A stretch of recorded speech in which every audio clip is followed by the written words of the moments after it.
Hello student, I am your physics faculty. देखिए इस आज की वीडियो में हम आपको जो समझाने वाले हैं 2022 का जो अनसोल्ड पेपर है यूपी बोर्ड से रिलेटेड। हालांकि ये जो अनसोल्ड पेपर है, देखिए ये जो अनसोल्ड पेपर है वो आपका है अखिल का। इसमें जो क्वेश्चन है वो सीबीएसई बोर्ड के लिए और यूपी बोर्ड के लिए, दोनों के लिए ही लाभदायक है। यानी इसमें अनसोल्ड पेपर में ये दे रखा है प्रीवियस ईयर जो पेपर है वो सारे कंप्लीट पेपर इसमें कंसिस्टेंट। जैसे कि एक पेपर हम यहाँ पे सॉल्व करना आपको बताएंगे 2022 का 2022 का एक पेपर है जिसका कोड था 824 बीजे। इसमें सेक्शन ए जो था, सेक्शन ए हम सॉल्व करेंगे।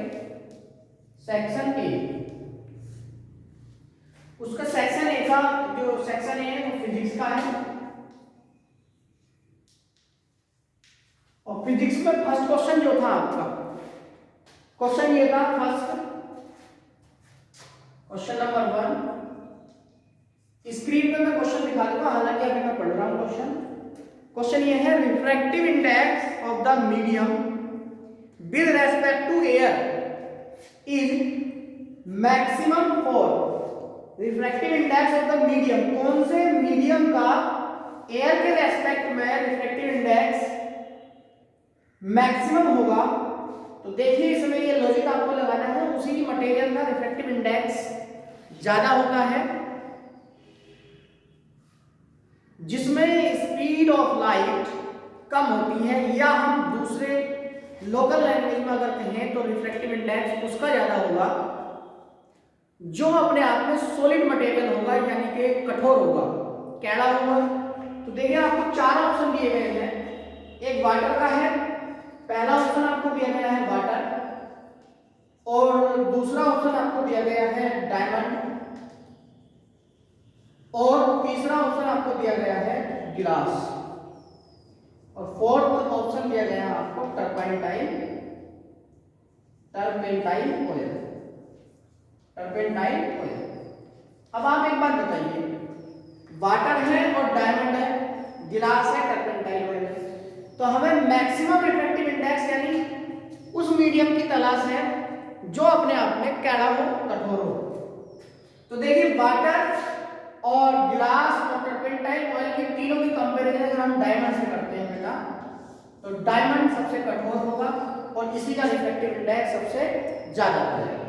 और अगर रिफ्रैक्टिव इंडेक्स ज्यादा है तो एक क्वेश्चन ये भी बन सकता है, इनमें से कौन से मीडियम में स्पीड ऑफ लाइट सबसे कम होगी, मिनिमम स्पीड ऑफ लाइट। तो आप याद रखेंगे जिसका रिफ्रैक्टिव इंडेक्स ज्यादा होता है उसमें ही स्पीड सबसे कम होती है। क्यों हम ऐसा बोल रहे हैं? क्योंकि आप जानते होंगे n इक्वल होता है c/v, यानी कि रिफ्रैक्टिव इंडेक्स इनवर्सली प्रोपोर्शनल होता है स्पीड ऑफ लाइट के। तो स्पीड ऑफ लाइट कम होगी जिसका रिफ्रैक्टिव इंडेक्स ज्यादा होगा, स्पीड ऑफ लाइट ज्यादा होगी जिसका रिफ्रैक्टिव इंडेक्स कम होगा। क्लियर? तो पहला क्वेश्चन ये है। अब आगे देखिए नेक्स्ट क्वेश्चन क्या है। नेक्स्ट क्वेश्चन हम बता रहे हैं आपको, ध्यान सुनिए। पहले क्वेश्चन का जो आंसर आया बेटा वो है आपका डायमंड, तो हम कह सकते हैं पहले का आंसर हो गया डायमंड। ठीक। क्वेश्चन नंबर 2 क्या है?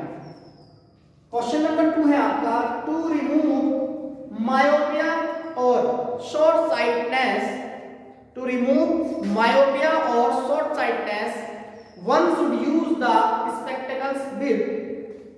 to remove short sightedness या myopia one should use the spectacles with।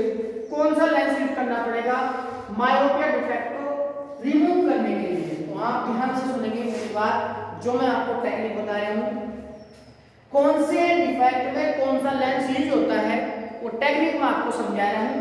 आपके पास डिफेक्ट होते हैं दो, कौन कौन से?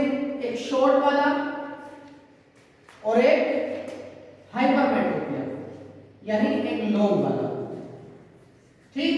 इसका दूसरा नाम मायोपिया भी है और इसका नाम है हाइपरमेट्रोपिया। क्या नाम है? हाइपर मेट्रोपिया। तो ट्रिक क्या है इसको समझने की? आप ये बताइए, आपके पास दो लेंस होते हैं, कॉन्वेक्स और दूसरा होगा आपका कॉनकेव।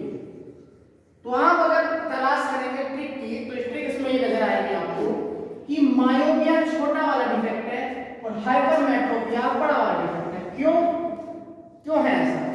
इसकी स्पेलिंग छोटी है, इसकी स्पेलिंग बड़ी है। अगर हमको ये चेक करना है इनमें से कौन सा लेंस यूज होगा, कौन सा डिफेक्ट में होगा, तो आप चीजें उल्टी करनी है, उल्टी चीजें करनी है। कैसे? छोटे वाले डिफेक्ट में वो लेंस यूज होगा जिसकी स्पेलिंग बड़ी होगी। तो आप कॉन्वेक्स की और कॉनकेव की स्पेलिंग चेक करेंगे तो आपको नजर आएगी कॉनकेव की स्पेलिंग बड़ी है और कॉन्वेक्स की स्पेलिंग छोटी है।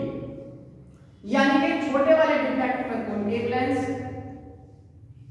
मायोपिया डिफेक्ट में कॉनकेव लेंस और हाइपरमेट्रोपिया यानी बड़े वाले डिफेक्ट में वो लेंस यूज होगा जिसकी स्पेलिंग छोटी होगी।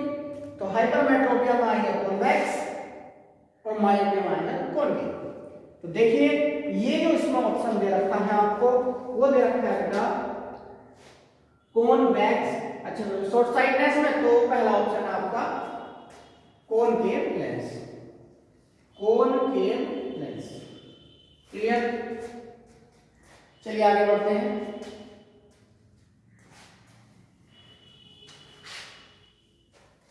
आगे क्या दिया हुआ है? आगे आपका दिया गया है magnetic field lines of force.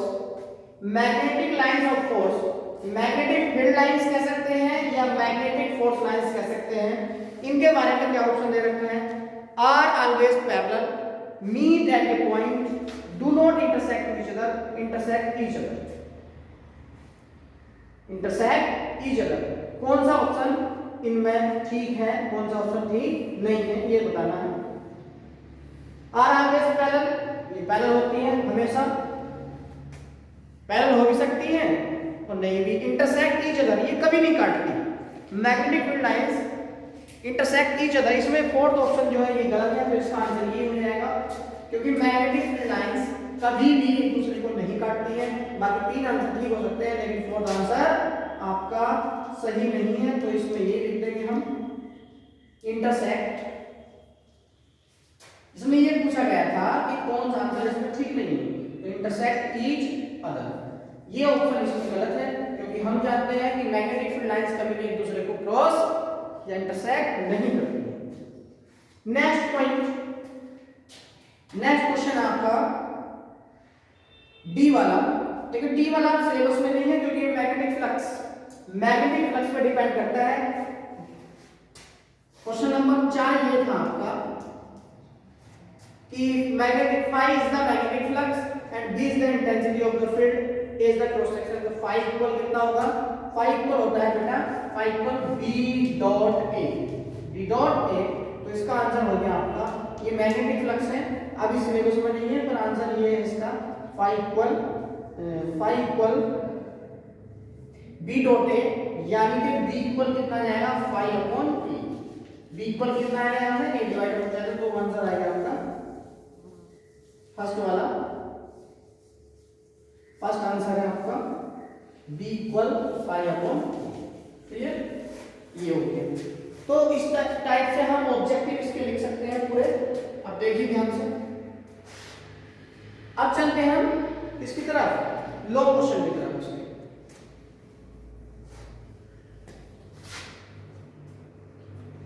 Question ये है, the image of an object on the principal axis at 30 centimetre from the pole of a concave mirror is formed on the itself, what is the focal length of the mirror. तो याद रखेंगे solution ये है, solution number आपका 2 का ए क्या है? The concave mirror की बात चल रही है, कॉनकेव मिरर, और हम जानते हैं कॉनकेव मिरर में हर चीज कैसी होती है? माइनस। ठीक। The image of an object placed on the principal axis at u की वैल्यू क्या रखी है? माइनस के 30 centimetre. From the pole of a concave mirror is formed itself, यानी कि concave mirror में जहां ऑब्जेक्ट रखा है वहीं पे इमेज बन रहा है, तो v की वैल्यू होगी माइनस के 30 सेंटीमीटर। ठीक। What is the focal length? f की हमें वैल्यू फाइंड करनी है, और हम वैसे भी अगर देखना चाहें तो ये कॉनकेव मिरर का वो वाला केस है जिसमें ऑब्जेक्ट सेंटर ऑफ कर्वेचर पर रखते हैं तो इमेज भी उसके नीचे सेंटर ऑफ कर्वेचर पर ही बनती है। क्लियर है? यानी ये एप्सिलॉन 15 सेंटीमीटर आएगी रेडियस ऑफ कर्वेचर पे, क्योंकि इमेज बन रहा है सेंटर ऑफ कर्वेचर पे और पोल से सेंटर की दूरी होती है 30 सेंटीमीटर दे रखी है, तो फोकल लेंथ इसकी आधी मानी जाती है, यानी 15 आंसर आएगा आपका, देख लेना है। 1 using mirror formula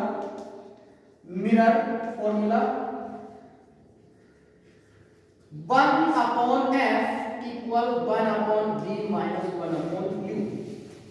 Now we put the value of focal length 1/b minus 30 minus u plus 30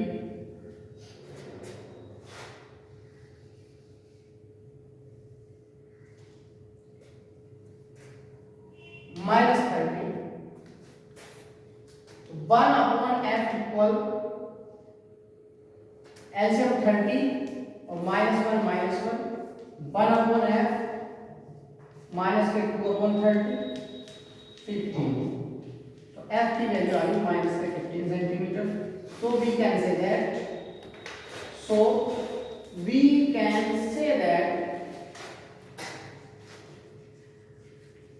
the focal length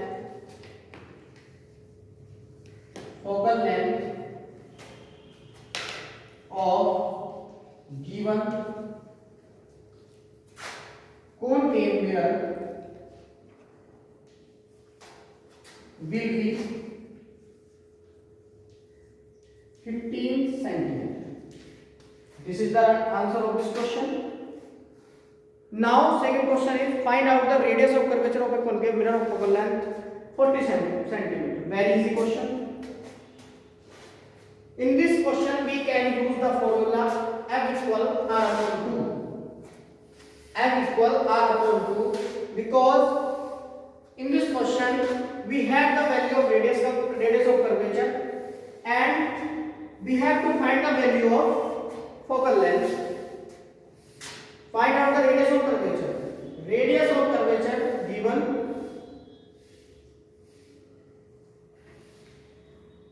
radius of curvature निकालनी है यहाँ पे और फोकल लेंथ की वैल्यू है 40 सेंटीमीटर। कॉनकेव मिरर की बात चल रही है तो कॉनकेव मिरर में फोकल लेंथ -40, आपको रेडियस ऑफ कर्वेचर फाइंड करनी है, तो radius of curvature r equal होती है आपकी 2f और 2 मल्टीप्लाई f की वैल्यू होगी -40, तो यहाँ पे रेडियस आएगी -80 सेंटीमीटर।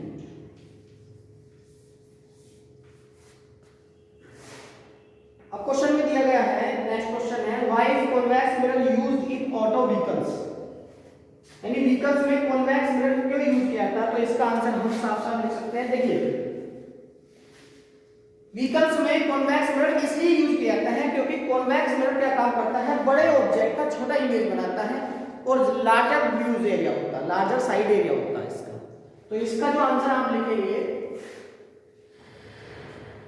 इस क्वेश्चन का जो आप आंसर लिखेंगे बेटा वो हो जाएगा आपका दूसरे का सी का convex mirror has larger side area and forms small erect image of larger object। ये 2 नंबर का क्वेश्चन है, आपको केवल इतना लिखना होता है। तो ठीक है student, it's enough for today, मिलते हैं नेक्स्ट वीडियो में। Thank you.